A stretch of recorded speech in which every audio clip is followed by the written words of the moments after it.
Hey there, we are breaking down the ending of Davai, and it has a couple of sections where I'm doing the counts in fours, and throughout the whole thing you're going to be doing a choo-choo shimmy, just different things with your arms and moving in different directions. And with the choo-choo shimmy, we're still doing our hips the same, but we're coming up on toes. And you don't have to like stomp your feet like you're running somewhere. You're just kind of coming up on toes, lifting up the heels. Hips are still moving.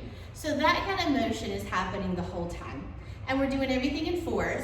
To start with, the very last thing that you knew of from the part before was that you did a bouncing heel lift and you brought your hands to your head. So there's a good pause there in the music, and you're just gonna keep looking straight ahead during the pause, but count in your head kind of a slow 3, like 1, 2, 3, and you should hear a little doot-doot-doot in the music. It's really quick, so it's hard if you're just waiting to hear it. So keep in mind kind of counting in your head or listening to the music a lot so you know where it is. And when you count to 3 or you hear the little beats right there, you're going to look to the right and take your right arm down. So then you're gonna start choo-chooing in different directions.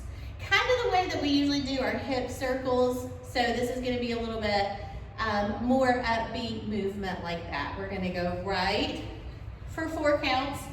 And I'm looking at the camera because I'm talking to you, but ideally looking in the direction you're going to the right, going to the left and looking in that direction, turning the body and going forward for another 4 counts. And this is the exception to looking where you're going. When you're going back, you're just gonna take this hand that was on your head, move it to the back hip, hand that was out, come to your opposite cheek, and move backwards. So everybody's doing that the same. Now the other part that's also gonna have 4 counts, you're going to have a partner dancer, and you're either going to be the left or the right partner, thinking of stage right or stage left.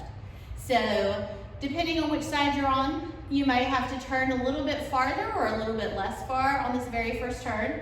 The first thing you and your partner are gonna do is turn away from each other. So if you're the right hand partner, you're going clockwise. If you're the left, stage left partner, you're going counterclockwise. And you just have your hands like this. For the first 4, you're just gonna turn in your own personal circle away from your partner with your hands framing your hips. 1, 2, 3, 4. Now I don't want you to come back to center. I want you to stop where you're angled with your partner. So right now I'm kind of imagining that I'm the right hand partner and my person is on my left. So our hip that's close together is towards the back. Our hip that's the outside hip is towards the audience a little bit, and our shoulders are open. So we did a turn, and that was away from our partner, but then back around. Then you're still choo-chooing, and you're gonna take your arms up together. And then for the next 4, you're gonna take your outside arm down. So that's also different depending on which side you're on. And then that arm that went down, you're gonna turn 1 more circle, which would be in that same direction, kind of following that arm that came down. So another 4. And then when you get back around to the front, that's pretty much it for the music. There's like 1 final beat that comes after those 16 that we already used. And you're just gonna shift your weight onto the side that's toward your partner. Keep that hand up. You might do a little light touch together, and you're just shifting over there closer together. The other leg is extended out and the arm is extended out low.